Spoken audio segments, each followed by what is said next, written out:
Welcome everyone to CVI Now's live virtual event all about CVI and Orientation and Mobility, O&M. If you're with us on our CVI Now parent group, drop a hello in the comments and feel free to post questions as they come to you. I am Rachel Bennett, the Content and Community Manager for CVINow.org, and I am a CVI mom.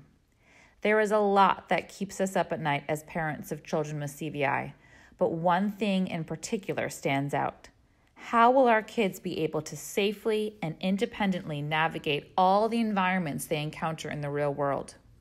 So I'm really happy to introduce our two experts today. Susie Abu-Jaber is a TVI and O&M Specialist. She worked at Perkins for more than 30 years. She has worked with students birth to 22 with CVI, ocular conditions, deafblindness, and other challenges. Susie is a thoughtful and creative thinker when it comes to serving her students with CVI. She was a mentor on the Perkins campus and supported assessment and evaluation. Becky Hommer is a TVI and O&M Specialist. She works for Connections Beyond Sight and Sound in Maryland, which is the regional deafblind collaborative. She presents a lot about CVI, complex needs, and O&M. I heard Becky speak about CVI and O&M at the DC Maryland AER conference a few years ago, and I loved her careful thinking about how to assess and meet the needs of her students with CVI. Becky has experience working with kids with a wide range of needs and complexities. After their presentations, Becky and Susie are here to answer your questions, ones that were already submitted and ones that come up live. I know this is a popular topic, and we will try to get as many questions as possible. Let's get started with Susie. Hey, everybody. Thank you very much for asking me to speak about CVI and orientation and mobility. They are both things I feel very passionate about. I also really appreciate the fantastic questions that people submitted ahead of time, and I will try and address at least some of them during this initial presentation. And what I'm going to start with is, why do kids with CVI need direct O&M instruction? So direct O&M instruction is important, of course, in developing safe travel skills, as well as with helping the individual with CVI better understand what they are seeing, make sense of it, and use their visual understanding to support those safe travel skills. Developing orientation mobility skills takes a lot of practice.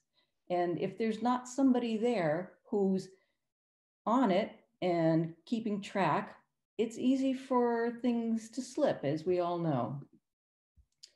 So how do we assess kids with CVI for O&M needs? A CVI assessment should already have been completed, or you can do your O&M assessment in conjunction with it. This will give a lot of information about where to start and the kinds of CVI supports the child needs throughout the day. O&M for CVI, for kids with CVI, takes into account what phase they're in and how all 10 of the CVI visual behaviors impact the student's unique visual understanding of the world. So the idea is to get a baseline of the child's skills so we can determine the next steps in development. One question here: my school team doesn't believe that my child needs O&M. What should I do? He's always running into things when the environment is unfamiliar and or busy. So, of course, my first question is, has your son had a CVI assessment done by a TVI with an understanding of and experience with CVI? Becky, you may have some ideas about this as well, but I was thinking that this would be a place where video could be very helpful in explaining your concerns. Are there particular environments or times of day when your child has greater difficulty? Can you show the contrast between safe and less safe travel? Does your son have a CVI schedule in place in the school setting? And can your son describe what things look like to him in different situations? So this is Gordon Dutton. Successful learning is accessible learning. part of a CVI O&M assessment is understanding how fatigue, stress, and emotional upset impact skills and therefore skill development. So if a child is having stress or anxiety, it limits their ability to access their visual library related to CVI and also to remember those O&M skills and concepts. If earlier building blocks of knowledge and development are missing, further knowledge development is compromised. That sounds so straightforward, but it's really important to take that into account.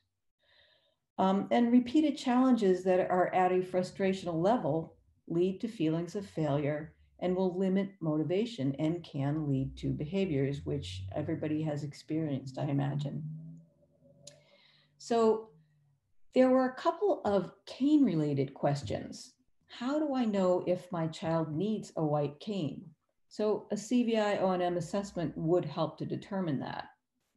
If a child has complex needs, how does one know if they can manage navigation with a cane? So I'm talking about this here because of really thinking about how do you look at very tiny increments of understanding and knowledge, because that's what you have to do.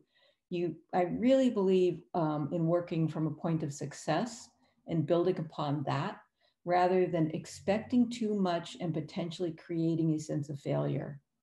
So it means doing very in-depth task and skill analysis. So for example, can the child hold the cane? Do they need to start with a pre-cane?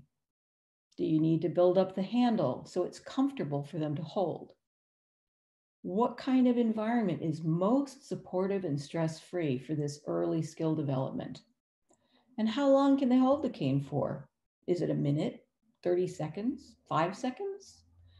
So another part of this process is the child understanding that the cane is a useful tool. So it should be introduced in environments where it is useful so that they can have that, aha, that's what this is for. Matt Tietjen is wonderful. This is from his What's the Complexity assessment. In assessment, you're really looking, as I said, at environmental complexity and task complexity. And what Matt talks about is balancing those two complexities to meet that sweet spot of where the child can learn. Just as with a CVI assessment, a CVI O&M assessment includes interviews. The team, including you as parents, it's really important that you identify O&M questions and concerns before the assessment happens. For me, as the O&M provider, it's also important to do a records review so I know, among other things, the neurological history of the child. The next piece is observation. So again, for me as the person doing the assessment, I want to figure out what additional questions I have, as well as what compensatory skills the child might be using. I need to pre-plan before doing the actual assessment. So when I talk about some of those compensatory skills, for example, color coding, they know their backpack is red. So anything red becomes the backpack. Or auditory cues. There was one young man I was assessing who really depended on hearing people's voices to know who they were. And he was so good with his social skills that people had no idea that he was doing this. I realized it when his dad walked up and wasn't talking and he didn't know his dad. Context routine. This is really important for developing skills. And as people have asked in some of their questions, you want to then move outside of that context routine to see if they still have those skills. And finally, verbal prompt reliance. I think that it's easy because we're all feeling rushed to want to encourage to move along, but really be careful not to be prompting too much. Let the child figure things out on their own.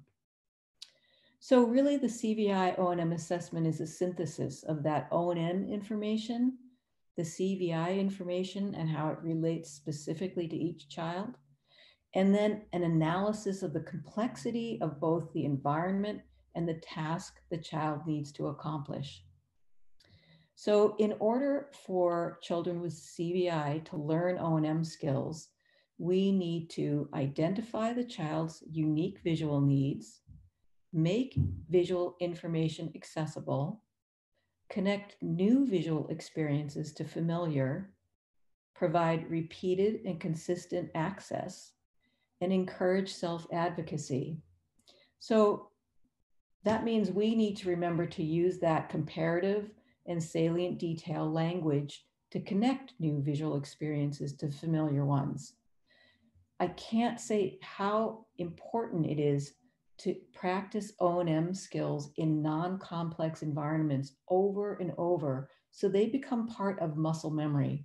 Then when the child is in a more complex environment or tired or upset for some reason, they aren't trying to remember their skills while experiencing or trying to manage anxiety.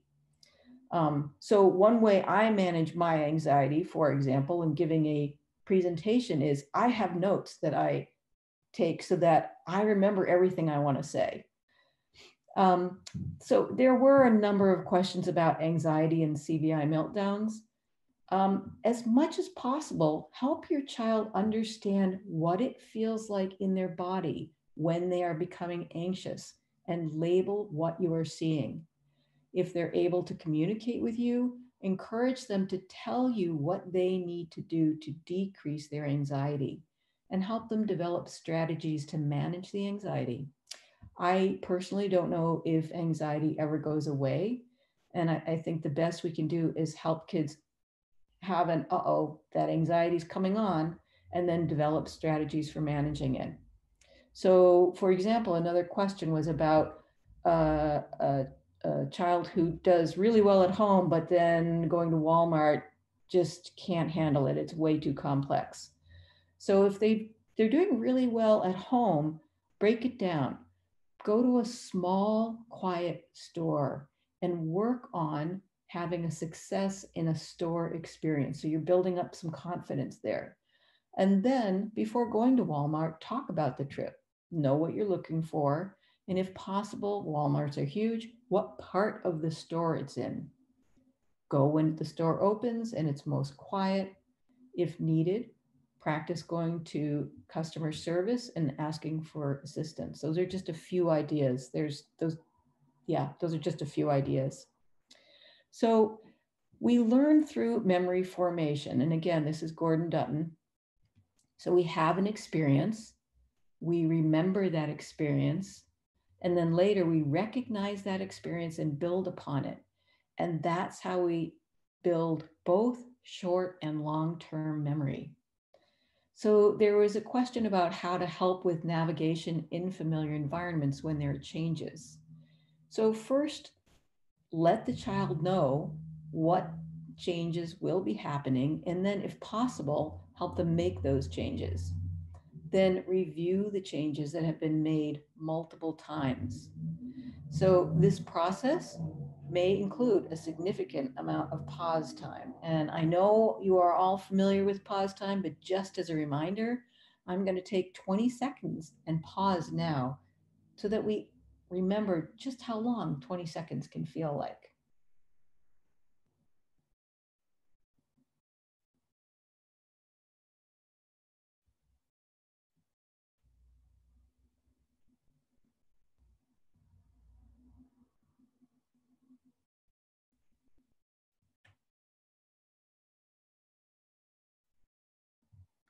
Okay, so that was about 20 seconds. Now, if you think about our kiddos, some of them need pause time of a minute or 2 minutes or maybe longer to be able to respond. So you know your children, you know what they need. This is just a reminder of what we all need to do. Give them the time that they need. So to be remembered, an experience must be perceivable. So you have to be able to access it with at least one of your senses. It has to be meaningful, it has to be motivating, And recognition involves a process of matching and labeling. So there were a number of questions about what O&M looks like for a child in a wheelchair. The goals of O&M are the same for children in wheelchairs, to have a better understanding of the environment and have the ability to move through it as independently and safely as possible. The child needs to be curious to reach out and explore. So for me, I've always thought that orientation mobility starts with the hands, with wanting to reach out and know what's out there. And so for a child in a wheelchair, it may be that their tray table or the desktop in front of them is where their mobility lessons start. You want to think about understanding space and the location of objects in space in a small but accessible area. Children who operate their own wheelchairs have more opportunity to develop an understanding of space than children who are wheeled about by others.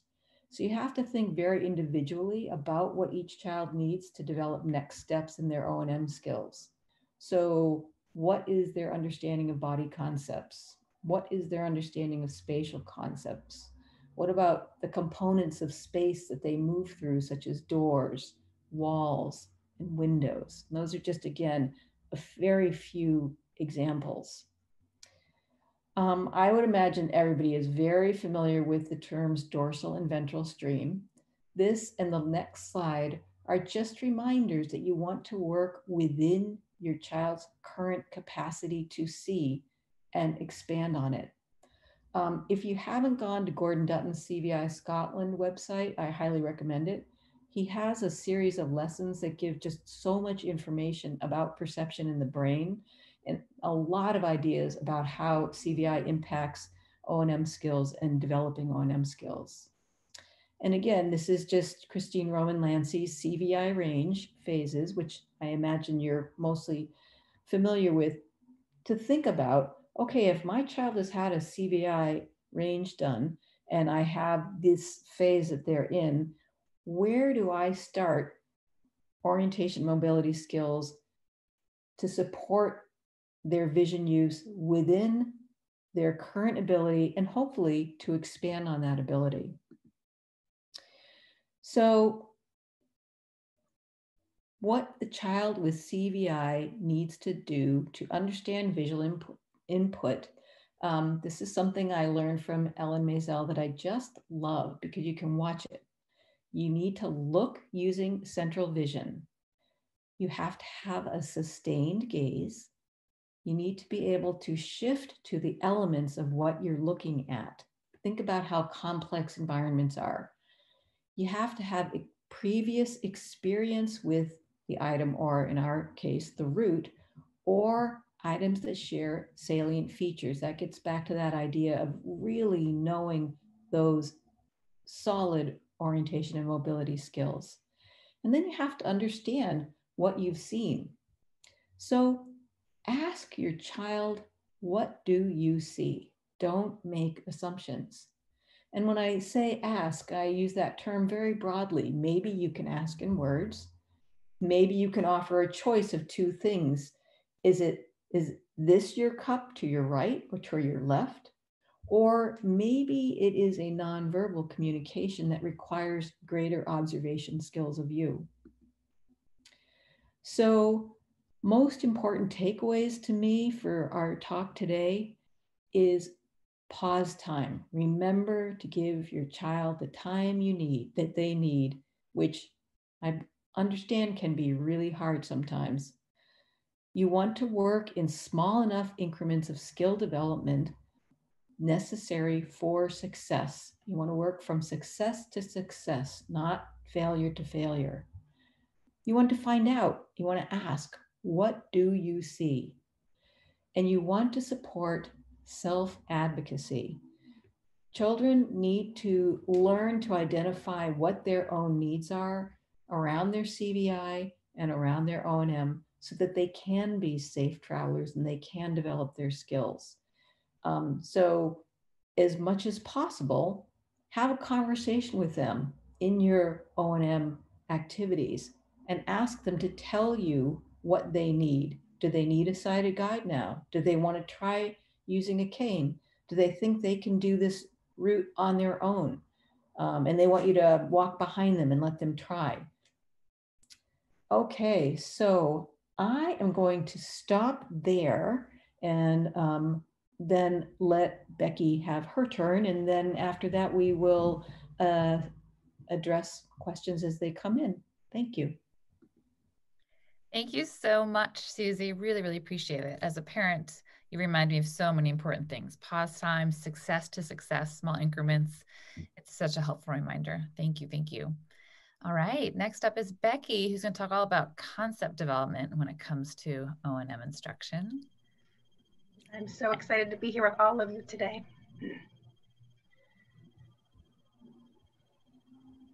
Let's see, now I'm going to have my turn of being illiterate here on the share my screen. That's great. We're just all here together. We're just hanging out and talking about O&M. CVI. All right, so I think that what I have to share with you all today will be very similar to what will build on what Susie has just shared with us. We're going to talk about concept development. And we know that when we work with our kids with CVI, our instruction, our development, our time with them has to be intentional. It has to be systematic, and it has to be meaningful. We can't just walk in one day and decide 3 minutes before a lesson what we're going to do. We really have to be intentional. In phase one, we want our instruction to be routine-based. We want those, the things that we're using to be three-dimensional. It has to be concrete. It has to be familiar to our students, and we have to be consistent in the way that we present it. And it's best when the O&M activities aren't just completed with our students when we're there. We need these activities to be throughout the day, and we really need them to be consistent. Some of the concepts that we can really focus on for our students in phase one are shapes and colors and positional concepts and body awareness. For our students in phase two, we need this instruction to be experience-based. Just like Susie said, we need our activities to be connected to an experience. We need it to be sequential. It has to be given in order. We can't be skipping around and really providing concepts out of order. They need to be sequential. And again, we want it to be intentional. For our kids who are in low phase two, we really want those kids to still be primarily working with three-dimensional materials.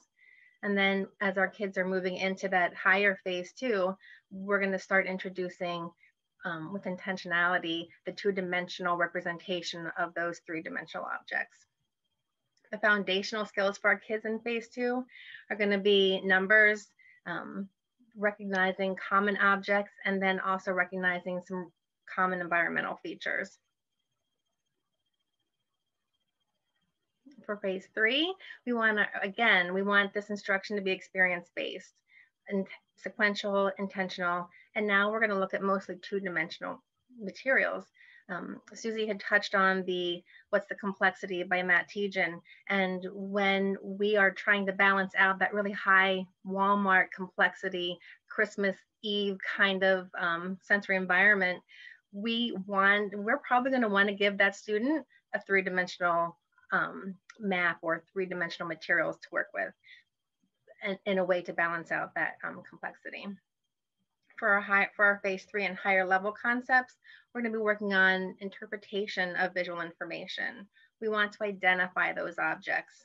We want to give them a way to describe that environmental, the salient features in the way that they best communicate. I know that there was a question on working with students who have complex communication needs, and we have to be familiar with the way our students communicate so that we can incorporate all of that into our lessons. We want our higher level concepts to really we want our students to learn how to connect novel environments to known environments. And again, we're falling back on that connecting to prior experiences and using that really comparative and descriptive language. And so we want to to when we're heading into a new environment that's not even complex, it's just a new environment. We want to really tie that into a past experience. So if we're going to Wegmans and usually we go to the Safeway, we could talk about how they're both grocery stores, and we can talk about how all of the things that are at the Safeway, we're going to find most of those at the Wegmans. And we're going to talk about how we're going to find apples and oranges in the produce section at Safeway, just like at Wegmans, but they're different because the bakery is in the back of the store and not at the front of the store, things like that. All right, so activities for concept development, and I'm going so fast, and I apologize. I want to make sure we have lots of time for questions at the end. So for our activities, we want to make sure they're intentional and meaningful and systematic. Again, we want to make sure that we're really planning for these students to make sure that we're addressing each of the unique needs that they have.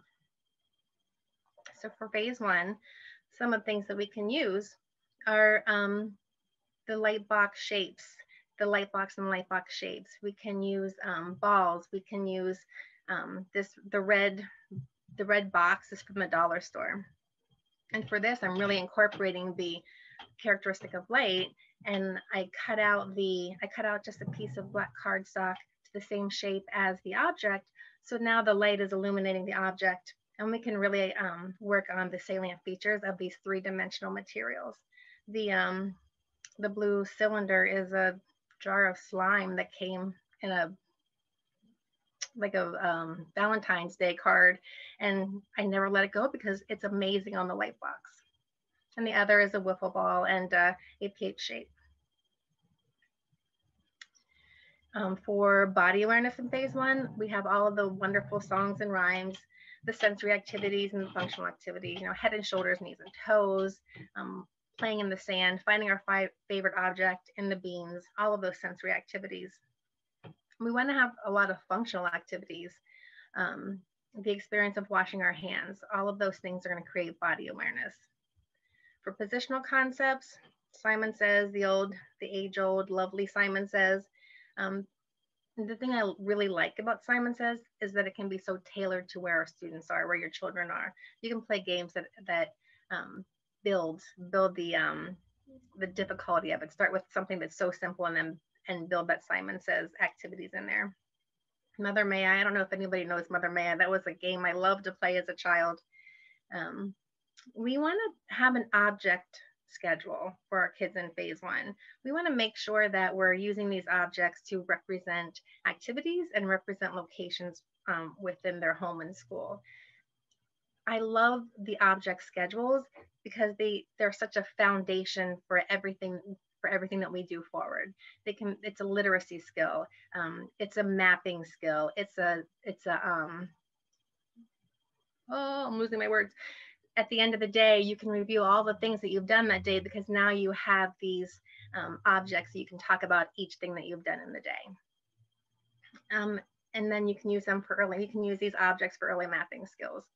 We can have our object for PE, we have our ball for PE, we have that symbol in front of us. We've already done the wonderful pre-teaching of describing and using descriptive language to talk about the ball. We're gonna have the ball with us, either holding it in our pocket or holding it in our hand or having it on our wheelchair tray. And then when we get to PE, we're gonna look at the one that's in our hand, and we're gonna look at the one that's posted on the wall, and we're gonna talk about how they're the same. And I know I'm at the gym because I found the symbol that is the same. For phase two, we're going to be thinking about number concepts. We want to start building those skills that we need when we travel. In the buildings, we need to use numbers to find the correct room. We need to know if we want to find room 18 and we're at room 10. When I'm traveling in this direction, are the numbers getting bigger or are they getting smaller? We want to start building that number concept to then expand out into the community. We can use sorting trays to kind of build that number recognition and one-to-one correspondence. Alicia Wall has the great light box activity there where she has her numeral 4 and then they put on 4 of the light box cubes. One-to-one correspondence with the forks. And the environmental feature of the exit sign. Most exit signs are the same or very similar. and they're all located by a door. And so that's a really nice early environmental feature to work on. For again, we can talk about objects and environmental features with using the objects, using landmarks, and using clues. I put the bulldog landmark in here because we need to think about perspective. When we're coming in the door to the school, we might come to the front end, to the face part of this landmark, of this bulldog. But when we're coming from the lunchroom, we might come from the right side. So now we're seeing the side of this dog statue. And when we're coming from PE, we might see the back end of this dog. And so we really need to help our kids understand that it's one landmark, that it's one object, that it's one thing that we're going to use in our routes and in our day, but that depending on the direction from which we're coming, it's going to look different. So we need to be able to teach the parts of this and the whole of this and create the understanding that it's all one object. And then for a clue could be in the school bus. Our older kids, and our younger kids too, we want to help them find their school bus. Their friends are going to the school bus. We want to help them find their school bus. And so by adding that red reflective tape onto the window of the school bus is a great way to help them scan and find their own school bus. For phase 2, again, we want to use the symbols and the features of the landmarks, and sometimes we're going to need to add those cues to the landmark. And so this hallway is not complex. It has a simple pattern. It's 2 colors. There's not a lot there, and it's also really confusing, right? You're going to either have to count the banks of lockers, or you're going to need to add something in there. And you can see on the second bank of lockers on the right, we have added a cue for our students so that they can find their own locker. They can have a conversation with their friend and still use that cue to find where they're going. For phase 3, we want to work on identifying salient features. There are some games that I like to play, find them all. So you might want to hide the staplers along the route that you're walking and ask them to find all the staplers. Another game that I like to play is which one doesn't belong. One of these things is not like the other. And so you have to figure out the category of the tray, the fork, the spoon, the tennis racket, and the napkins. And so which one of these doesn't belong? And then how do the other ones all relate to each other? We're going to be able to use photographs and pictures for our phase 3 kids, digital or a hard copy. We want to make sure that we're intentionally selecting the photographs. We want to help them find, if we give them a stack of photographs, can they sort them to the room that they belong in? We can use those photographs to help plan routes, and we can pick a photograph and say, can you find the picture that would come before this landmark and the one that comes after this landmark? We can help our students with maps and connecting known schemas to new schemas and really use those environmental features. We want to help our kids understand time distance with landmarks. Does it take longer to get to, if I'm at the front door, does it take longer to get to the cafeteria, or does it take longer to get to your classroom? Again. The abstract representation is one of the most difficult things for our students, for any student, and especially for our students with CVI. And so creating this abstract representation of this map to represent the bus circle is a high level concept. And you can also use this for time distance, for counting the buses to get along the way to find yours, but really helping our kids understand that something abstract like this map can represent this real life experience of the bus circle. And there we have it. Stop sharing. Thank you so much, Becky. I really appreciate it. love, there's so many different concepts that we really have to systematically teach our kids to understand O&M skills. It's always blows my mind.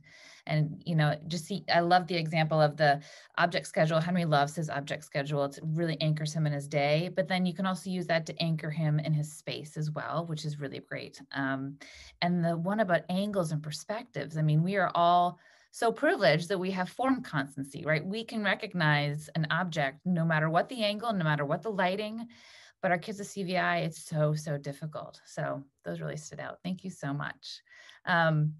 Let's have you guys get off your mute because we got some questions here from parents. Let's go back to talking about kids at CVI who are being pushed in wheelchairs. There's one parent who has a mid phase 2 kiddo around scored 5.5. He's nonverbal. And what's the best way to work on orientation, such as which direction they are to turn next on a practice route? I would definitely make sure that they have a way to represent left and right and forward and backward. So we want to make sure that when we're asking them to complete a task for O&M, that they have the foundational skills that they need to do that. So assuming that that's all in place, helping them when they get to the intersection or when they get to the place where we need to turn, what type of landmark is there, what type of cue is there, and does it fit their level of complexity or their what they need for CVI to support their vision. I would add to that, do they have some kind of a communication system? And I would collaborate with their speech pathologist to figure out how to use that communication system for orientation mobility purposes. So as Becky was saying, how to show that they know right and left, or how they can. Yep, and maybe be able to have a way to communicate that. Yeah, right, exactly. Yeah, so bring the whole team in. That's great, thank you. Another question here. What about the bull in a china shop kiddo who doesn't think he needs a cane? His vision is normal to him and he compensates well. He'd rather run around with friends and occasionally trip or crash into something than to learn O&M techniques or carry a cane. He doesn't need it in familiar environments, but he will need it to be independent in the future. He just has zero interest in learning any of it.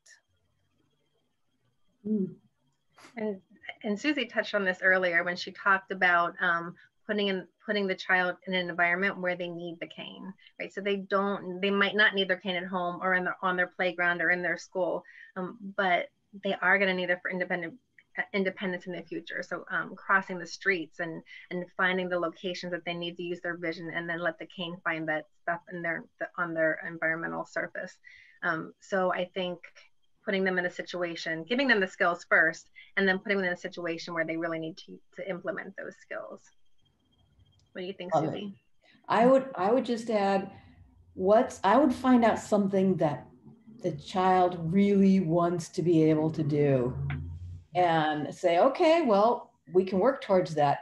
These are the mobility skills, or whatever words you want to use, that you need to learn to be able to do that. So let's start. And I would make it as reinforcing as possible. And again, break it into successful bits, and then say, and have a reward. I don't have a problem with rewards. Let's go out for an ice cream. You did it, you know? Yeah, exactly. Oh yeah. Food incentives are everything for me. There's a question about, are there any tactile objects that can be used to help teach orientation? That's so child specific, I think. There's all kinds of objects.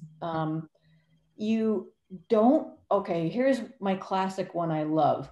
So somebody had made a communication system, a tactile communication system for a student I was working with, and it included a miniature toilet to indicate bathroom and a miniature little tape. This was a long time ago, to indicate or being able to listen to music. Only the child there's no way for them to understand that that miniature toilet was a toilet. So what would be more useful would be a toilet, the handle, the part of the toilet that they're going to interact with. Mm. And the little tape was actually about the size of a cracker. So it was more like, oh, I could eat this, which wasn't what. So maybe something more concrete that's related to that child's experience. Mm-hmm. Agree 100%. And also you could play some of those games and teach those early route skills by having 3 shapes, a square, a triangle, and a circle, and then you place them along the hallway and you talk to your child. First, we're going to find the square. And so let's go find the square. And then we're going to find the triangle. And then you find the triangle. And then we're going to find that circle. And so now we're setting up those sequential steps. And we're kind of setting up an early mapping system. And we're helping that child think about, oh, so first I found this. And now I need to go find this. Awesome. That's awesome. Thank you. More questions coming in. Talk to us about exploratory play experience with kids in supporting O&M skills. I feel like we were just touching on this in this recent answer. Anything more we can bring into that? I would, depending on the age of the child, I really would pull in Lily Nielsen and active learning. Also, some of the Jan van Dijk materials that were originally designed for students who are deafblind, but you can use them in all kinds of ways. His approaches, that's something I would consider. For sure. And the child-driven activity where you find the thing, we already know that really motivating thing that your child loves. And so begin with that, and then add a little extra to the space, and then just follow your child and see what it is they find and what they want to interact with, and then have that really rich discussion about what they found and what they've done. Awesome. What modifications can you make to your home to help navigate for a kid who is in late phase 2 or early phase 3, who is newer to using a power wheelchair, for example? Help them to see and avoid obstacles, help them to find their room.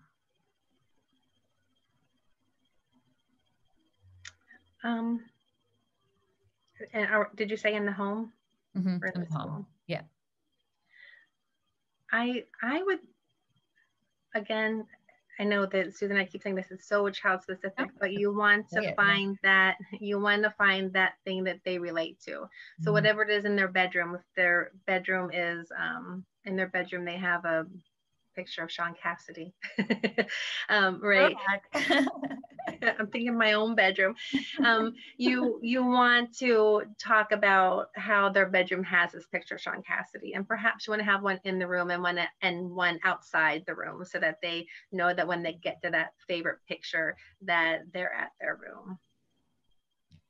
I would also include thinking about practicing routes in context. So it's time to go to bed, and I don't know how old this child is, but maybe you still read a story together, or you're in the midst of a long book together or something. Let's go down to your room. I'll meet you down there so we can have whatever our nighttime routine is together. This question also makes me think of how to help children see that they're in a new room or a new space. Do you work on any kind of like dividers or markers as they enter a new space? Or am I just kind of... Do they have the concept of doorway? Right, yeah. You know, that's the question, right? You don't even think about these concepts that are so innate to us. Yes, okay. That makes sense, thank you. Okay, let me get back to the questions. So a lot of questions around like out in the neighborhood. There's one about what are effective ways to teach street signs in a neighborhood for a child who's phase 2. Hard to build this concept, teaching at near, highlighting in public spaces. Whatever you can get from that question. I would have kind of replicas of the signs in the classroom in a non-complex environment, so that the student can start recognizing them, because if they're, you said phase 2, so they're going to be, they'll have, you'd have to really see how much of that central vision are they able to use, because now you're talking about a 2-dimensional object. And are they looking at the color? Are they looking at the shape? You know, what is it that will help them identify what it is and then go out into that more complex environment? Yeah, indeed. I have an app that I love to use, and it's called Tiny Tap. And so you can create puzzles with Tiny Tap, and you could put in, you can create a puzzle that has stop signs and all different sizes of stop signs. And then you could also put in plain, different types of signs or just plain shapes. And then the student has to find all the ones that are stop signs, or all the ones that are yield signs, or all the ones that are speed limit signs. And so you're asking them to use their vision to find and identify the ones that you are looking for, but not the ones that you don't want. And it's really hard in the community because the complexity is just, it's immense and it's so unpredictable. And so choosing the location in which you're working outside is really important. Yeah, that's great. That's really cool. Okay. Rachel, yeah, can I just jump in? Yeah. There was one question, and from the way I read it, it says independent young adult with CVI here, very scared of crossing the street, suggestions. And so that sounds like that's the individual themselves. Hello. Yes. And I would, again, think about working on a very, very simple street crossing to begin with. And I wouldn't do it alone. I don't know if you have O&M services or not, but I would do it with somebody until you get really comfortable with your orientation, your mobility, and the actual street crossing. And there's so many complex details. Every street crossing is different. Mm-hmm. So I can't say, and I'm sure, Becky, you may feel the same way. I shouldn't say I'm sure. Yes. That there's no one way to respond about how to cross streets, because they get very complex. Yeah. But make it start simple. And one street and a street crossing in the afternoon is going to be completely different than a street crossing, the same street crossing in the evening. Yeah. Yeah. And again, this is what keeps us up all at night, you know, because, you know, perception of movement is a big issue for a lot of our kids with CVI. They may not see fast moving cars and all of a sudden they're right there. Yeah. Okay. I won't dwell on that. But there's another question about, you know, kids in the environment. So I'm curious about the future holds for our independent navigation for my child in new and very busy environments like airports and cities. My phase 3 kindergartner currently does quite well, but struggles to find and see crossing signals, would not be able to read signs at much of a distance, and gets confused with which cars are moving towards him or not. Wondering if there are tips to specifically improve this life skill and or what technology and adaptations are out there to achieve full independence. That's a big one. So I would start, and they're so young. I love that you're already thinking about those things. Mm-hmm. I would really think about incorporating the auditory skills for a student like this. I would definitely go to a street that has slow moving traffic and intermittent traffic, so that you can really focus on one car moving at a time. And is that car moving from behind me or in front of me? And really starting there and building on the auditory skills. And then after they have it, a great understanding of the car, of how the cars sound, then we can start incorporating the vision into that. So using the vision, but build first the concept through auditory skills. And I would even add, have them close their eyes so that they can really focus on what they're listening to. Because even if vision is confusing, I think it tends to supersede auditory input. Yeah, that's amazing. A question here about a young baby, about 16 months old. We're very new to CVI, says the parent. We have a 16-month-old nonverbal, and does O&M apply to a toddler in phase 1? If so, how? And what is the best way we can implement it in his daily routine? The only traditional milestone he has reached is rolling over. Yay, yay for that milestone. Celebrate that. Yeah, I know, right? Yeah. You can definitely start working on left and right. When you're helping your child get dressed in the morning, let's put our right hand in the shirt sleeve. Let's put our left hand, our right leg goes into the pant leg. So you can start really modeling left and right. And again, start putting on the shapes. For our phase 1 kids, we can start working on the shapes and the games and the sing songs that promote body awareness. That's going to be a great jumping off point for you. And again, I would add, think about ways to encourage movement. Be curious about what's out there. Ooh, this may sound mean, but that's a favorite toy. Just put it an inch too far away. And just really encourage your child to reach, and make a big deal when they've gotten it. And then they'll start realizing, ooh, there's interesting things out there that I want to explore. Yeah, it's all about exploration. It's amazing how much vision plays a critical role in our development and all those developmental milestones. And so when vision is compromised, we have to make sure that that curiosity is still there for our kids. And it's a game changer. I've seen it with Henry. So going back, and I believe you touched upon this, Susie, in your presentation, but when familiar environments change, not only with furniture changes, but if you think about in the classroom when now there's Halloween decorations or some type of holiday decorations, and the child can't access 2D, how do you help them? What are some strategies to help them navigate a familiar environment that's changed for a myriad of reasons?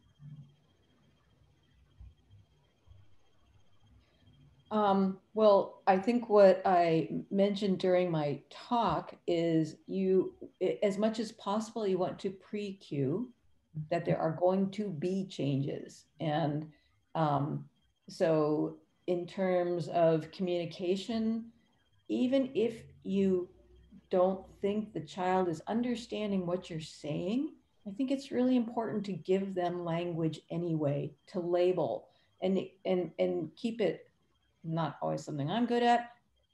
Keep the words, limit the words. What are the most important words? What are the salient words here that let them know there's a change? And then if possible, if it's say a classroom, go when there's nobody else there. So you might have to go a little early or a little late, and let them explore with them when there's no other distractions. And if you have a really understanding teacher in the classroom, you can take down the decorations so that it looks like what it did before it was decorated. And then you and the child can put the decorations back up. And so now we're connecting that to a known experience. I love that, making them part of the actual decorating experience so they know what happened and where this came from and the reason. Context is everything. It really supports visual access. I love that. I'm looking at my questions here. I want to make sure I haven't forgotten any. Talking about, so for families, or many families have noted in their questions that they don't have the O&M services in their state that the child requires. And so what advice do you have for these families? That's a big one, I know. Go to Gordon Dutton's site. Yeah. Alicia Waugh has a wonderful presentation. Dr. Roman has, with Alicia in her most recent book, there's a whole section on CVI and O&M. Yeah, and we're in Maryland, we're fortunate that there's been a law passed that if you qualify for vision services, you automatically qualify for orientation and mobility. And you were eligible for O&M unless the team determines that you wouldn't benefit from it. And so in the beginning when that happened, it was a big brouhaha, but it's been so beneficial for our students who before were not found eligible for O&M, because all of our students would benefit from O&M, even if it's consult O&M in the beginning and then leads into direct.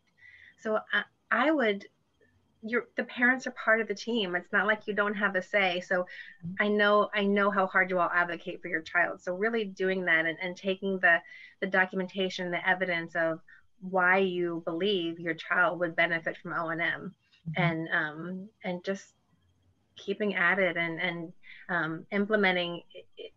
You could collect your own data. Collect your data before you implement the interventions that we talked about today, and then implement some of those interventions and document how your child has made progress from these limited things that you've done, and how much more they would benefit from somebody who specializes in that area to teach them. Yeah, that's great. We have the most observational data of anybody but our kids. So Indeed. Exactly. And then a very specific question in terms of how do we teach directional concepts, for example, right and left, to a child who's nonverbal or, oh, Henry's coming in. Hey, buddy, we're almost done here. Yeah, so does that my question make sense? You know, so child who's nonverbal, how do you like really break down, how do you teach right and left, and how can you make sure that they know what right and left are? Sorry, 1 second. Hi, Henry. Hi. Hi, buddy. Okay, you can answer your question. And again, it starts back on that early, from the very beginning. We start talking about right and left, about how something is, how we have a right hand and a left hand, and playing those games and putting a right hand in incorporating sensory activity. So our right hand is in the bin of rice, our left hand are, you know, putting the feet in water, all of those, talking about right and left and modeling right and left and incorporating right and left in our play are great ways. Making sure that I am the worst, because sometimes I'll say right what I really meant left. So making sure that we're using the right words too. But talking about it, modeling it, incorporating it into our day, and playing those games that develop positional concepts.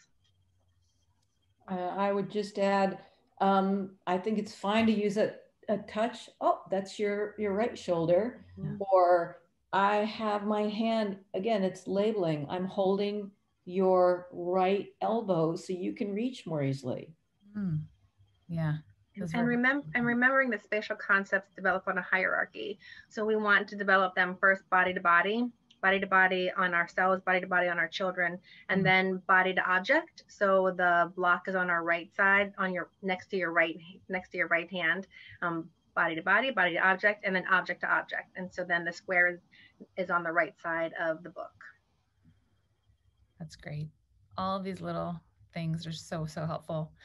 Well, unfortunately, this is time. I know we could talk all day about O&M and CVI, but I just want to thank you so much, Becky and Susie, for joining us. I'm so grateful for your time and expertise. Like I said, this subject really keeps us up at night as CVI parents. So all of these insights that you've shared are just so valuable. Thank you. Thank you. This will be, event will be on CVINow.org in a few days, available for you to share with your teams and other professionals. And just be sure to continue to check out CVINow.org for all things related to CVI. Everyone have a great evening. Be well. Stay safe. You too. Bye-bye. Thank you. Bye. Text on screen, CVI Now logo. Thank you so much for watching this event brought to you by CVI Now here at Perkins School for the Blind. Go to CVINow.org to learn more.